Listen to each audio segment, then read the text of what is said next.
Doctor صاحب بسم اللہ الرحمن الرحیم. دوستو ساتھیوں، ڈاکٹر شبیر چودھری کی طرف سے آپ سب کو السلام علیکم اور آداب.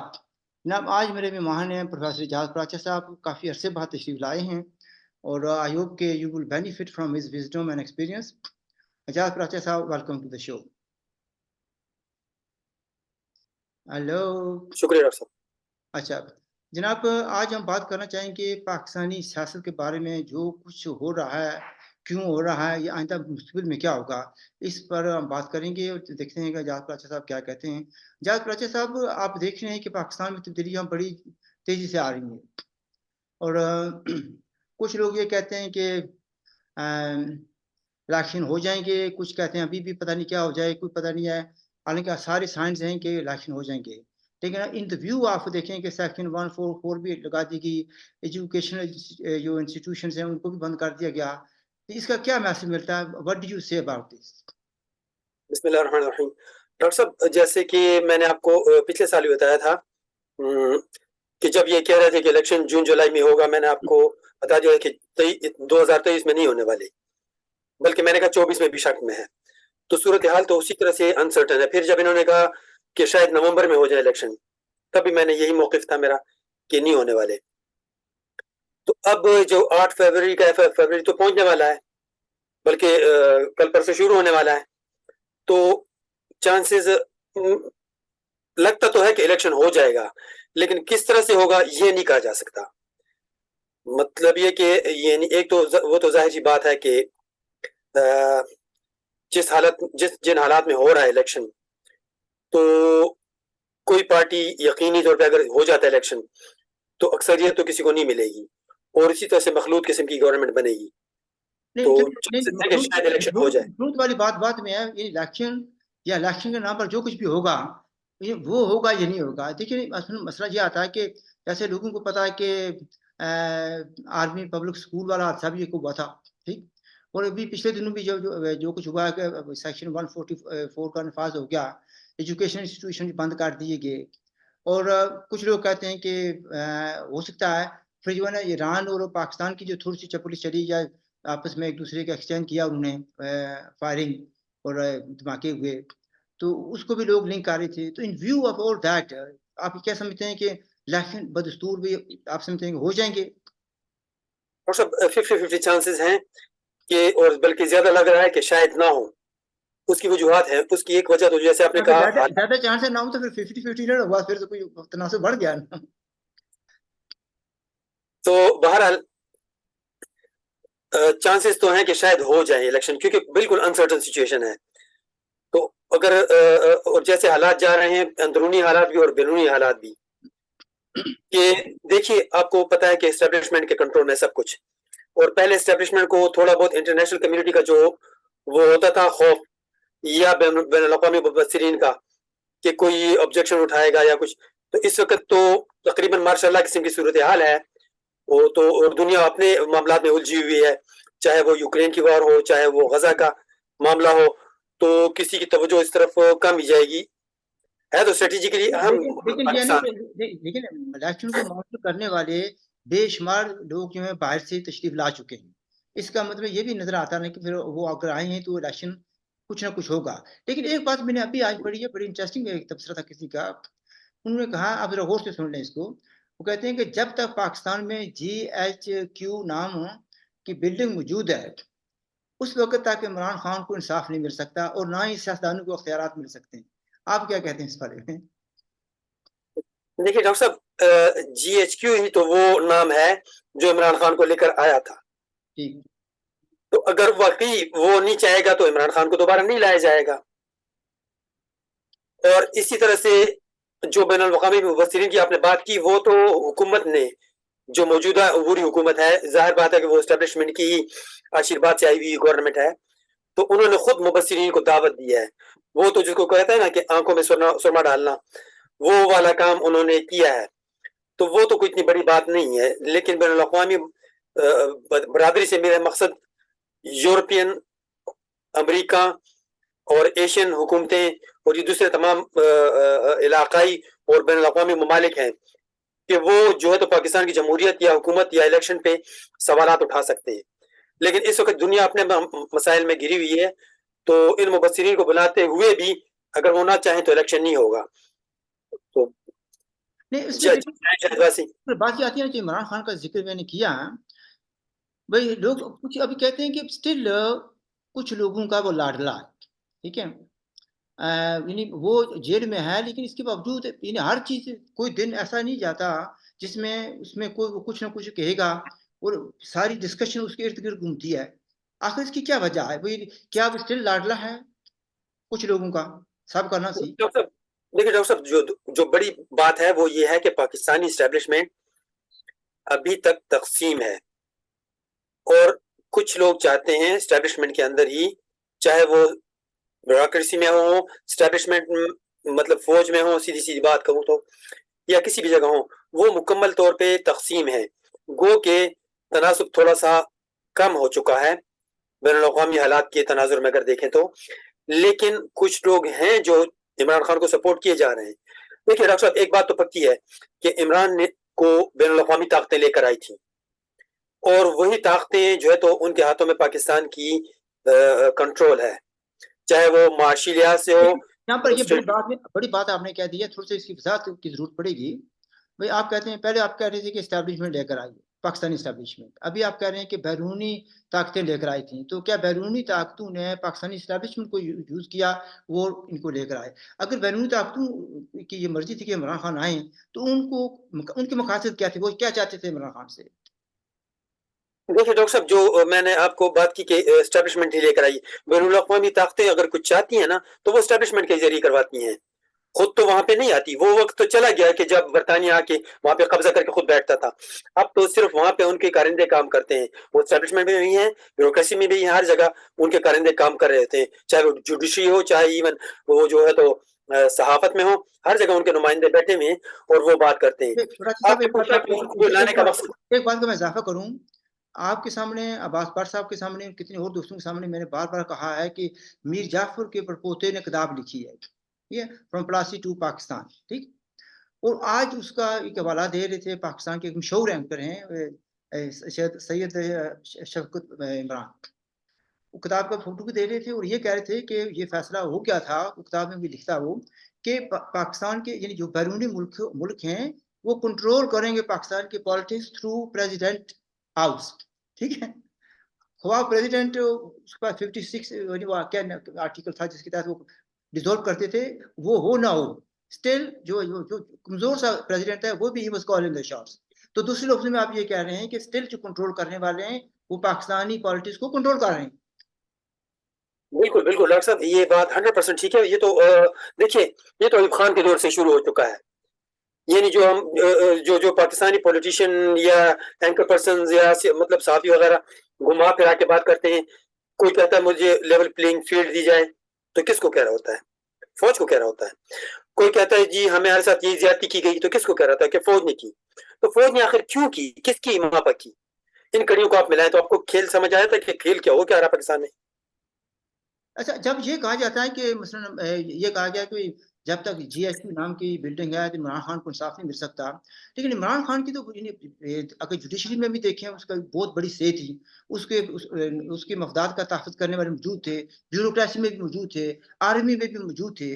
تو پھر یہ کیوں جو بھی مقدمے چل رہے ہیں، سب سے پہلے تو میں آپ کو یاد کرانا چاہتا ہوں، آپ کو پتا ہوگا، ناظرین کو بتانا چاہتا ہوں، القادر کیس کے بارے میں سب سے پہلے آپ نے بتایا تھا. تو میں نے آپ کو اس کو ڈرتے کہا تھا یار کسی جگہ مروا نہ دینا. وہ اب تو القادر کے علاوہ اور بھی کتنی چیزیں جو آپ نے بار بار یہ کہا تھا کہ ہوں گی وہ ہو رہی ہیں. تو پھر یہ تو نہیں کہ عمران خان بے گناہ ہے، اس کو ویسے پکڑا گیا ہے. آپ اس پر کوئی روشنی ڈالیں گے؟ ڈاکٹر صاحب، جیسے کہ ایک محلے میں ہوتا ہے کہ کوئی بندہ رہتا ہے نا تو اس کو دوسرے محلے کے لوگوں کا خیال رکھنا پڑتا ہے. مثلا کہ ایک محلے میں کوئی برے لوگ آ جائیں تو سارا محلہ ان پہ اعتراض کرتا ہے اور ان کو نکالنے کی کوشش کرتا ہے. پاکستان میں یہ ٹرینڈ بڑا عام ہے. یا اسی طرح سے کوئی شریف آدمی کچھ برے محلے میں چلا جائے تو اس کو وہاں سے بھگانے کی کوشش کی جاتی ہے. تو مطلب یہ کہ اس محلے میں یا اس ماحول میں رہنے کے لیے آپ کو ان کے رنگ میں رنگنا پڑتا ہے. یہی حال پاکستان کا ہے. پاکستان کو بین الاقوامی دنیا میں برادری میں رہنا پڑتا ہے، ان کے حساب سے چلنا پڑتا ہے. اور پاکستان جیسے ایک کمزور معاشی لحاظ سے کمزور ملک، فوجی لحاظ سے تو نہیں کہوں گا، ان کے پاس نیوکلیر بم بھی ہے، لیکن معاشی لحاظ سے ایک کمزور ملک دوسروں کی مرضی سے چلتا ہے. تو پاکستان میں جو اسٹیبلشمنٹ ہے وہ زیادہ تر اس دوسرے ممالک کے فیصلے، بین الاقوامی برادری کے فیصلے، اس کے اوپر اثر انداز ہوتے ہیں۔ عمران خان کو بین الاقوامی کچھ برادری کے لوگ اسٹیبلشمنٹ لے کر آئی، اندر کے لوگوں کی ملی بھگت کے ساتھ۔ اب جو دوسری پارٹی آ رہی ہے وہ بھی کچھ اور لوگوں کی ملی بھگت سے آ رہی ہے۔ فرق صرف اتنا ہے کہ عمران خان کو پاکستان کی معیشت کو تباہ کرنے کے لیے لانچ کیا گیا، پاکستان کی اخلاقیات لوگوں کی بگاڑنے کے لیے، ہر لحاظ سے پاکستان کو تباہ کرنے کے لیے۔ وجہ یہ نہیں ہے، میں اسلام اور مسلمان کی بات نہیں کروں گا، اسلام دشمنی وغیرہ، لیکن پاکستان اسٹریٹجیکلی اتنے اہم جگہ پہ واقع ہے کہ دنیا کے ممالک کو اس کی ضرورت پڑتی ہے۔ مثلا کولڈ وار تھی روس اور امریکہ کے بیچ میں، تو پاکستان کی ضرورت تھی کہ وہاں سے ہوتے ہوئے افغانستان کے ذریعے روس کو تباہ کیا جائے۔ اب جب روس کی جنگ چھڑ گئی ہے وہاں پہ یوکرین میں، یا صرف غزہ کا معاملہ ہے اور ایران کے بیچ میں ہے، پاکستان، ایران، افغانستان، سعودی کے بیچ میں، تو اب بھی ان کو ضرورت پڑ رہی ہے۔ تو بات یہ ہے کہ چاہے وہ امریکہ ہو، یعنی میں ویسٹرن کی بات کروں، ویسٹرن اگر اسٹیبلشمنٹ ہو یا ایسٹرن ہو، کیونکہ ابھی تو دنیا آپ کو پتہ ہے سپلٹ ہو چکی ہے، ایک طرف سیدھا چائنا، روس، ایران، سعودی وغیرہ یہ ممالک ہیں، دوسری طرف امریکہ، نیٹو، یہ سارے ممالک ہیں۔ تو پاکستان کو اس کے بیچ میں چلنا ہے، کھلے عام تو وہ ساتھ نہیں دے سکتا، ساتھ دے گا تو کمزوریاں پچھلے 70 سال کی ان کے پاس بھی ہیں، ان کے پاس بھی ہیں، تو پاکستان کے لیے حالات مشکل ہو جائیں گے۔ واپس آتے ہوئے کہ عمران نیازی کو کس لیے لایا گیا تھا وہ آپ کو میں نے بتا دیا۔ اب جو نئی حکومت آ رہی ہے ملک کی حالات کو بہتر کرنے کے لیے، وہ جو ہمسایہ ممالک ہیں وہ نہیں چاہتے کہ وہاں پہ امن امان خراب ہو، اسپیشلی چین کی یہ پالیسی ہے کہ چین نہیں چاہتا کہ خطے کے حالات خراب ہوں، وہ ایسٹ کو اوپر لے کے آنا چاہتا ہے۔ پاکستان میں تو اتنا سنائی نہیں دیتا، لیکن یورپ میں اس بات کی بڑی گونج ہے کہ چین نے کہا ہے کہ مغرب کا دور گیا، اب مشرق کا دور آ رہا ہے۔ تو مطلب یہ نہیں وہ ہمسایوں کو لے کے، اور آپ اس کی ترقی کو دیکھیں۔ ہمسایوں کے ساتھ بات کی ہے نا، ایران کا تو آپ کو پتا ہوگا کہ آج ان کے صدر جو ہے نا ترکی تشریف لے گئے، اور ایران اور پاکستان کی جب کنفلکٹ شروع ہوئی تو ترکی نے بھی بڑا اہم رول ادا کیا، یہ وزٹ بھی بڑی امپورٹنٹ ہے۔ لیکن آج آپ کو پتا ہوگا کہ فرانس کے صدر جو ہیں وہ بھی انڈیا پہنچ گئے ہیں، اور مہمان خصوصی ہوں گے ان کے یوم جمہوریہ، یعنی جو کل ہو رہا ہے 26 کو ہے۔ تو اس وقت پر پاکستان کے دفتر خارجہ کی طرف سے یہ کہنا کہ انڈیا نے کچھ بندے بھیجے ہیں اور ہمارے یہاں دہشت گردی کرا رہا وغیرہ وغیرہ، اور انڈیا نے بھی جواب دیا، تو اس سے کیا سگنل جاتا ہے؟ ڈاکٹر صاحب جیسے ہم نے اس پہ پہلے بھی بات کی ہے کہ فرانس پاکستان کے دفاع میں ایک اہم کردار ادا کرتا ہے، چاہے وہ نیوکلیر سب مرین ہو وہ فرانس کی ہیں، یا میراج جہاز ہوں فائٹرز وہ فرانس کے دیے ہوئے ہیں، مطلب اور ابھی بھی ضرورت پڑتی ہے کیونکہ ان کی ویئر اینڈ ٹیئر اور اس کی جو ہے تو تکنیکی لحاظ سے جو دیکھ بھال ہوتی ہے وہ فرانسیسی انجینئرز کی، اور آپ کو پتا ہوگا کہ فرانسیسی انجینئرز کراچی میں جو مارے گئے تھے، بہت پرانی بات ہے، 12 انجینئرز اکٹھے مارے گئے تھے، وہ سب میرینز کے اوپر کام کر رہے تھے۔ اسی طرح نیوکلیر پلانٹ میں اس کا کنٹریبیوشن۔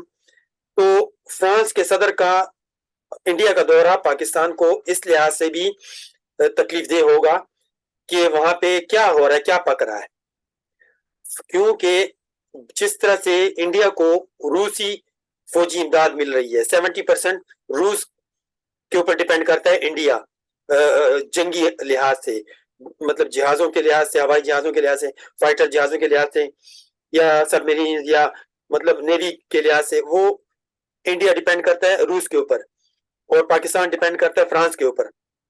تو فرانسیسی صدر کا جانا اگر پاکستانی اسٹیبلشمنٹ کو چبھ رہا ہے تو اس کی ایک وجہ سمجھ آتی ہے۔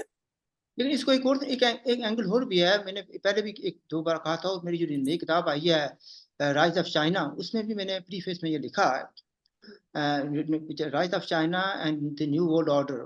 اس میں نے لکھا تھا کہ آپ کو پتا ہے بھی جب G20 کی میٹنگ ہو رہی تھی انڈیا میں، تو فرانس کے صدر نے اوپنلی انہوں نے یہ کہہ دیا تھا، کلیئرلی کہا تھا کہ ہم جو ہے نا BRI کو ختم کر دیں، یعنی توہین میز انداز میں کہا گیا تھا، ٹھیک ہے۔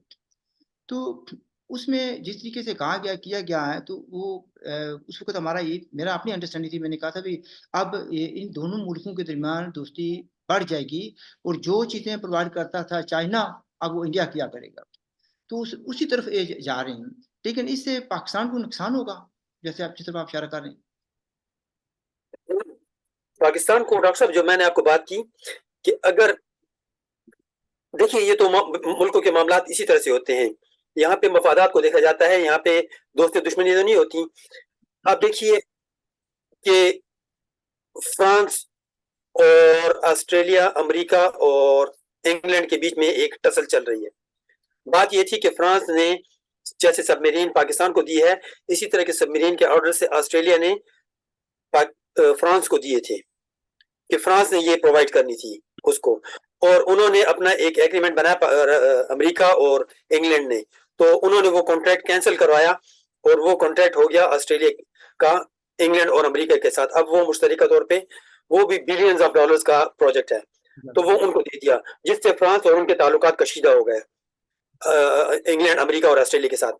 اسی طرح سے اگر فرانس انگلینڈ جاتا ہے, انڈیا جاتا ہے فرانسیسی صدر, اور وہاں پہ پاکستان کے لیے مسائل پیدا ہوتے ہیں, وہی میں سب میرین کی بات کروں گا, میں معراج جہازوں کی بات کروں گا, یا نیوکلیر پلانٹ کے معاملات کی بات کروں گا, تو پاکستان کو یہ چیز اچھی نہیں لگی اور کچھ بھی ممکن ہو سکتا ہے. مثلا فرض کیا وہ اس کو نہیں کریں, اس طریقے سے بھی کچھ لوگوں نے کہا کلیئرلی, نام ہوگا اچھی بات ہے, کہ اول تو الیکشن ہوگا نہیں, اگر ہوگا تو بہت خونی ہوگا. تو کیا آپ سمجھتے ہیں کہ الیکشن اگر ہوا بھی تو کیا خونی الیکشن ہوگا؟ ڈاکٹر صاحب, امکانات تو ہیں کہ پی ٹی آئی کو سپورٹ کرنے والی اسٹیبلشمنٹ اپنے ارکانوں کو, اور جو باہر سے لوگ آئے تھے جن کو کہا گیا تھا جی 5-6 ہزار جو ہیں ملیٹنٹ ہیں, باقی جو ہے نا 10,000 آف پیپل جو ہے نا وہ بندوق لے کر نہیں آئے تھے, تو وہ کیا بھی یہاں پر وہ حلوہ کھانے کے لیے تو نہیں آئے نا؟ دیکھیے ڈاکٹر صاحب, میں آپ کو بتاؤں, یہ سب ہر جگہ میں اسٹیبلشمنٹ کی, ہر ملکوں میں ہوتا ہے. اسٹیبلشمنٹ لوگوں کا مائنڈ بنانے کے لیے اس قسم کی باتیں کرتی ہے. اگر میں آپ کو, بلکہ میں آپ کو پیچھے لے جاؤں, اسٹیبلشمنٹ عوام کو تو چھوڑ دیں, خود اپنے اندر بھی کیا کرتی ہے. جنرل ضیاء الحق نے جنرل چشتی کو, جب بھٹو کو سزائے موت دے دی گئی, تو اس کو کہا تھا کہ جنرل چشتی اپنی جان بچانا چاہ رہا تھا, وہ بھی شامل تھا اس معاملات میں. تو اس ضیاء الحق نے اسے کہا کہ دیکھو ایسا نہ کرو, الذوالفقار والے آ کے تمہیں مار جائیں گے. اب الذوالفقار صاحب کو پتا ہے کہ خود ضیاء الحق نے بنوائی تھی. ٹھیک ہے, یہ الگ بات ہے کہ ہوتے ہوتے وہ اس کی باغ دوڑ خود ہی مرتضی بھٹو کے ہاتھ میں چلی گئی. ظاہر بات ہے کہ یہ ایسی چیزیں تو کنٹرول میں کسی کے نہیں ہوتی, اوپنلی تو ان کو ہی نہیں کرتا ان کو, تو وہ چلی گئی, وہ الگ بات ہے, کافی عرصے بعد. پیپلز پارٹی کے ایک بڑے لیڈر نے لکھا, جو وہ تو اس سے متضاد چیزیں ہیں, پر اس کو اللہ چھوڑتے ہیں. مجھے یہ بتائیں کہ ایک بات اور بات, یعنی جو جس کو میں ٹائم تھوڑا رہ گیا, بھائی مثلا آرمی چیف نے, پاکستان کے آرمی چیف نے کل اسلام آباد میں جو کچھ کہا ود ریگارڈ ٹو افغانستان, اس پر آپ تبصرہ کرنا چاہیں گے؟ کیونکہ پہلے جو آرمی چیف تھے وہ تو کچھ اور طرح کی میٹنگ کیا کرتے تھے, اپنے خصوصی کچھ جو ان کے جنہیں چہتے پیارے لاڈلے جو ان کے ساتھی ہوا کرتے تھے ان کو بلایا کرتے تھے, کھانا کھلایا کرتے تھے, پتہ نہیں کیا کرتے تھے. انہوں نے تو نوجوانوں سے مخاطب ہو کر باتیں کی ہیں, لیکن میں خاص طور پر یہ بات میرے کان کھڑی ہوگی میری جب انہوں نے کہا کہ اگر انہوں نے ایک پاکستانی کو مارا تو ہم ایسا ایسا کر دیں گے. اس پر کوئی تبصرہ کریں گے؟ دیکھیے ڈاکٹر صاحب, یہ اچھی بات ہے جو موجودہ آرمی چیف نے کی کہ یوتھ کو اعتماد میں لیا, اور اس کی وجہ سمجھ آتی ہے. جس طرح سے پی ٹی آئی بنانے والوں نے یوتھ کو کنٹرول کر لیا تھا, نوجوانوں کو بیوقوف بنا لیا تھا, ان کو جو ہے تو گمراہ کر دیا تھا, تو انہوں نے یہ جو اسٹیپ لیے, اسٹیپ تو بہت اچھا ہے. لیکن یہ جو آپ نے افغانستان کی بات کی ڈاکٹر صاحب, ہمسایوں سے بگاڑ نہیں پیدا کی جاتی بلا وجہ ہی. ابھی دیکھیے آپ پاکستان کے حالات, آپ دیکھیے انڈیا کے ساتھ بھی خراب, ایران کے ساتھ افغانستان کے ساتھ بھی خراب. آپ ٹھیک کہہ رہے ہیں کہ نہیں کیا جاتی, لیکن پاکستان نے تو ہمیشہ کی ہے. ہمسایوں کے ساتھ رکاوٹ اچھے کام کیے ہیں. اب دیکھیے نا ڈاکٹر صاحب, یہ جب میں تو پہلے بھی یہ بات کہہ چکا ہوں کہ افغانستان پہ یہ احسان دھرتے ہیں کہ ہم نے افغانیوں کو سپورٹ کیا. آپ لوگوں نے تو, بلکہ ہم لوگوں نے, پاکستانیوں نے افغانیوں کے سروں کے پیسے لیے, افغانیوں کے گھر اجاڑے, افغانستان کو مٹی مٹی بنا دیا, پہلے روس اور افغان وار میں, اور پھر امریکہ اور افغان وار میں. ہم نے ہی لاجسٹک سپورٹ دی, ہمارے ہی ملک سے ہو کے جو ہے تو افغانستان کے اوپر بمباری کے لیے اسلحہ, گولہ بارود, سارا کچھ جاتا رہا. اور پاکستانیوں کی نا, میں یہ کہوں گا کہ عوام کی جنرلی یاداشت کمزور ہوتی ہے, لیکن پاکستانیوں کو شاید کچھ زیادہ ہی کمزور ہے. یہ تو بتاتے ہیں کہ ہم نے اتنے لاکھ افغانیوں کو رکھا تھا, لیکن یہ نہیں بتاتے کہ فی افغان یعنی پر ہیڈ $7 ملا کرتے تھے اس وقت. ٹھیک ہے, وہ نہیں بتاتے آپ کو. Some people became filthy rich during this time. and many people, thousands اور لاکھوں کے حساب سے لوگوں کی سفرنگ ہوئی. یہ کوئی نہیں بتائے گا کوئی. بالکل بالکل ڈاکٹر صاحب، یہ جو کہتے ہیں 70,000 مارے گئے اور 80,000 مارے گئے، تو یہ وہ انڈیا والے، انڈیا کشمیر میں جو گمنام لوگ ہیں اسی حساب سے پتہ نہیں کون مارا گیا. بلکہ کئی بار تو خود فوج کہہ چکی ہے، فوج کے نمائندے کہہ چکے ہیں، یہ پی ٹی آئی کے بہت سے وزیر کہہ چکے ہیں کہ 70,000 کوئی نہیں مارے گئے، انہوں نے پیسے لینے تھے. بڑے بڑے اینکر یہ بات کھلے عام کہتے آئے ہیں کہ مطلب یہ کہ یہ پیسوں کی وجہ سے ہوئے. لیکن اگر حقیقت سے دیکھیں تو افغانستان میں تو جنرل سی بات ہے. آپ دیکھیے کہ افغانستان کا کیا ہو گیا، اس میں تو اس کی کوئی بنی بات کرتا، اور الٹا ان پہ احسان کرتے ہیں کہ انہوں نے یہ کیا، ہم یہ کر. ہم تو افغانستان کو اپنے مقاصد کے لیے استعمال کرتے ہیں. دیکھیے پاکستان کو اگر فنڈنگ ہوئی، چاہے وہ کسی اچھا ٹائم ختم ہو رہا ہے. جسٹ ایک لاسٹ کوئکلی کمنٹ کر دیں کرو. اکبر ایس بابر بڑا نام ہے، بانی ممبران ہے پی ٹی آئی کے، اور بہت سے پرابلم جو عمران خان کے ابھی ہیں وہ اس کی وجہ ایک یہ بھی ہے کہ کچھ چیلنج کرنے والا اکبر ایس بابر تھا جس نے بڑے تحمل سے مقابلہ کیا. ٹھیک ہے، آج اس کا جو بانی ممبران کا اجلاس اس نے بلایا، بہت سے لوگ آئے اس میں، ہم ٹاکنگ اباؤٹ ہنڈریڈ سے کچھ لوگ تھاؤزنڈز کہہ رہے ہیں آئے ہیں اسلام آباد میں. اور اس بات کا امکان ہے کہ جس طرح جو آئین ہے پی ٹی آئی کا اس کے مطابق اس نے کیا، اس طرح نہیں کیا جس طریقے سے پی ٹی آئی نے کہا جی ہم نے الیکشن کرا دی. تو اس بات کا امکان ہے کہ جو بیٹ ہے یا بلے کا نشان ہے وہ اکبر ایس بابر کی جو ٹیم ہے اس کو الاٹ ہو جائے. اس کے بارے میں کچھ کہنا چاہیں گے؟ موجودہ الیکشن کے بارے میں تو کچھ نہیں کہا جا سکتا کیونکہ وہ تو سب کچھ ہو چکا ہے پروسیس. لیکن نیکسٹ کے لیے ممکن ہے کہ مل جائے، اور مل بھی جائے تو کوئی اچنبے کی بات نہیں ہونی چاہیے. دیکھیے ڈاکٹر صاحب، ہم بلا وجہ ہی بلے کو لوگوں کو عمران خان سے منسوخ کیا جاتا ہے. بلہ عمران خان کا تو نہیں ہے. ایک بات یہ، بلکہ میں تو یہ کہوں گا کہ بلے کے نشان کو بین ہونا چاہیے. اس کی وجہ یہ ہے کہ پاکستان کی قوم کو اس پچھلے 40-50 سال میں پاگل کیا گیا کرکٹ کی وجہ سے، اور اس کی بلے کی تو مارکیٹنگ ہو رہی تھی آلریڈی. اس میں پی ٹی آئی یا پیپلز پارٹی کسی کا رول نہیں ہوتا. وہ تو بلہ ویسی بلہ آپ کسی کمبے پہ ٹانگ دے تو اس کو ہمیں کو بھی ووٹ پڑ جائیں گے، وہ بات نہیں ہے. بلے کو بین ہونا چاہیے، ایک بات. اور دوسری بات یہ ہے کہ عمران خان کا بلہ اسی طرح سے منسوخ کیا جاتا ہے جیسے ورلڈ کپ. اگر کسی کو ورلڈ کپ میں عمران خان کی کارکردگی دیکھنی ہے تو وہ پی سی بی کی ویب سائٹ پہ چلا جائے اور دیکھیے 92 ورلڈ کپ میں عمران خان نے خود اس کا کیا کردار تھا بطور ایک پلیئر آل راؤنڈر. اس نے کیا کچھ کیا، 0-0-0 سکور کیے، کوئی وکٹس نہیں لی، مطلب برائے نامی وکٹیں لی. اور بہت سے میچوں میں اگر ہم کپتان کے طور پہ دیکھیں تو بہت سے میچوں میں وہ غیر حاضر رہا، کہاں گھومتا رہا واللہ علم. تو بطور کپتان بھی وہ موجود جب نہیں ہو تو مسل پول ہو جاتا تھا اس کا. اچھا یہ بات جو آپ نے پہلے بھی کہی ہے، مجھے یاد ہے کہ آپ نے کہا تھا کہ جو بلہ یہ کیونکہ لوگ پاکستان کے لوگ فنیٹکس ہیں ایز فار ایز انڈیا کے بھی، as far as cricket is concern, وہ جو ان کی پاپولیرٹی ہے کرکٹ کی وہ لنک کیا جا رہا ہے عمران خان کے ساتھ، تو اس کو غیر ضروری طور پر امید مل جاتی ہے بلے کی وجہ سے. آپ نے یہ پہلے بھی کہا تھا اور آئی اگری ود یو کہ اس طرح کا جس چیز کے لوگوں کے ساتھ لگاؤ ہو وہ نہیں ہونا چاہیے تاکہ اس آدمی کو ان ڈیو جو ہے نا امپورٹنس مل جائے. تو جناب اس کے بعد فائنلی کوئی بات کہنا چاہیں گے کلوز پروگرام؟ سب ہم نے سارا کچھ تو کور کر لیا. اب دیکھنا یہ ہے کہ الیکشن ہوتا ہے نہیں ہوتا، اس میں کیا ہونے والا ہے. چلیں جی، آئی ہوپ کہ you will be able to find some time next week. ناظرین آپ نے بات چیت سنی، بہت سی باتیں ہم نے بہت سی ٹاپکس کو کور کرنے کی کوشش کی ہے. ہم بات کریں گے انشاءاللہ نیکسٹ ویک اگین، دیکھیں گے بھی کیا رد عمل ہو رہا ہے. Situation is very fast changing. اور اگر ابھی تک آپ نے چینل کو سبسکرائب نہیں کیا پلیز ڈو سبسکرائب اٹ. ہماری طرف سے خدا حافظ، and look after your self.